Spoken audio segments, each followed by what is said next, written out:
You are watching Catch the Craze TV. I'm so crazy, you so crazy, crazy. Who's the craziest? I'm so crazy, you so crazy, crazy. Who's the craziest? I'm so crazy, you so crazy, crazy. Who's the craziest? I'm so crazy, you so crazy, crazy. Who's the craziest? Now who's the craziest? Now who's the craziest? First there were like birds that would fly across and everything, and then finally there was a telescope where if there was one person over here, then they could see the message and then keep relaying it across. But the reason why I'm bringing up these points is because a lot of it has to do with the distance of information, or that's kind of where I'm going with this, is that information is getting closer and closer and closer to us. And with the Gutenberg press, for instance, that suddenly allowed everybody to start reading and start propagating their information a lot more in a way that we all can understand the implications of. That was my telescope, but that's a little bit further into the future. Then later on there was, before this telescope, but after the telescopes that came during the times of these mountains, there was this guy Tesla and Edison, etc., around the late 1800s, early 1900s, where with electricity and everything, we started to get the TV. And so, but as you know, with all the electricity and all the broadcasting of these messages and everything, that again, it's information that's getting closer and closer and closer. But even still, with radio and TV, it's always been such an elite pool of information. Even after the Gutenberg press, you still had to get your books published, etc., and deal with that system of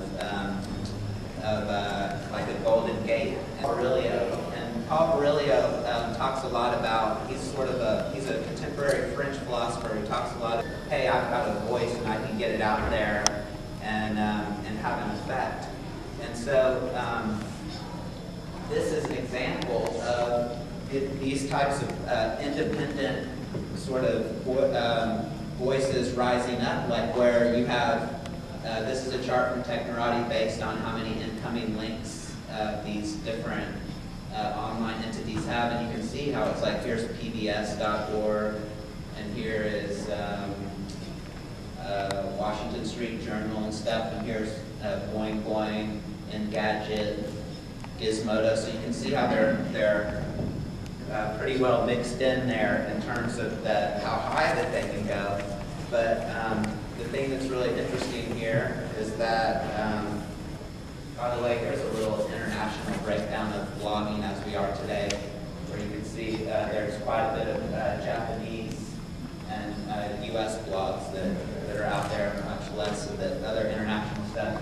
But this is a chart I wanted to just kind of bring all of this here and now to, in terms of where we're at. You can kind of imagine seeing this, this kind of a chart represents all different kinds of things, like the whole long, if you were imagining the whole long tail conversation where you've got really popular media that is sort of the elite stuff that is only on those broadcast channels.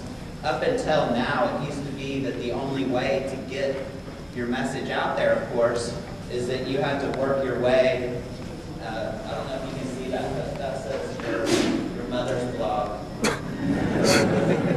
It's your mother's blog that's way down here, or like our personal blogs and stuff that are not very influential based on these very top shows up here and everything. But so here, this is the crux of the biscuit here, basically, on where we are now and why it is when people say, well, are you just reinventing TV, or what's really changed here now that we've been able to sort of open it up in more of a democratic way? It all comes down to this, because it used to be up until now that the only way to get up here is to have somebody who's already up there come and pluck you up and bring you up. Like, if this is your mom's blog down here, no matter how hard she tries to make her way up, and she sleeps with somebody here, and then she falls back down, and she keeps climbing and climbing, And then eventually, she can't get in until somebody says, okay, come on in. But now that's all changed. Now, your mom, based on her own merit, basically, has now this system in place, which, regardless of this entity, it can shoot up on its own because the system supports it. In other words, think of like Dig, for instance. The difference between the headlines on Dig is simply that that's really more of like a popular vote for that community on what is really the most popular, as opposed to these people up here saying this is the most popular. So that's the big difference. And so now that we have this system in place and it's open and free right now, we can have these things that are shooting up and there's no control over the system. But what we're doing with Andrew and where we think the future is because the web is a totally global environment. People in any culture can look at Rocket Boom in any language. Most content in the United States is English-centric, and if anybody's going to enjoy it and understand it, they have to understand English. French video is in French, Chinese video is in Chinese, but it's very difficult and expensive to cross-pollinate across cultures. So our technology, which is going to be slowly over the next couple of weeks made much more obvious on Rocket Boom's homepage and how this is going to work, is going to allow every Rocket Boom episode. First of all, we're going to have a caption for the hearing impaired. So all Rocket Boom episodes for the last 2 months have been captioned for the hearing impaired in English. And all translations will be captioned for hearing impaired in all of the other languages. And just to sort of get it jump-started, we're going to start off next week, hopefully as early in the week, with 4 European languages, as Andrew said, Chinese, Japanese, Hebrew, and Arabic. Every day these episodes will be viewable, and over time Andrew is going to be inviting his audience of hundreds of thousands of people a day, wherever they reside, to contribute and translate the 3 or 4 minute Rocket Boom episode in their native languages. So from Rocket Boom's homepage, over time, in the next couple of weeks, you will be able to view Rocket Boom in Chinese, in Japanese, in Hindi, in any language that anybody has decided to do it. And Andrew is using this because he feels that his message and media is totally global. And if it's going to be an important global message, he wants it to be available in multiple languages. And he asked me just to add one comment about AI translation. Yeah, if you could tell us a little about what to expect with this in the next year. Artificial intelligence translation is something, machine translation is something that a lot of people are spending lots of money trying to do. Google is making a major effort, IBM is making a major effort to basically do 2 types of things, audio to text, and then one language to another language from computers.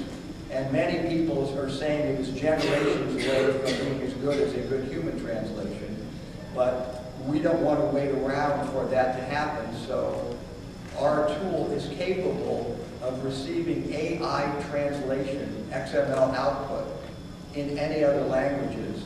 So depending on who is doing it and who has the translation, we will be able to have AI translated videos subtitled in any language that the AI tools are available in, as soon as the permission is granted from the people. So Andrew is going to be experimenting with a lot of these things to see how some of these languages are looking through artificial intelligence, and it should not come as any surprise that by far and away the most amount of money that's being spent on AI translation is with Arabic.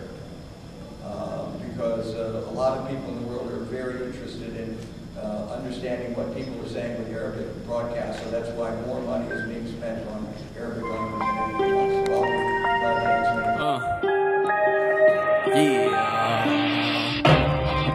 Catch the craze in the house, no doubt. So check the flow, cause you know I got soul. The name is Catch the Craze, baby. So act like you know what's called Catch the Craze. Catch the Craze. The one originator, the crazy creator.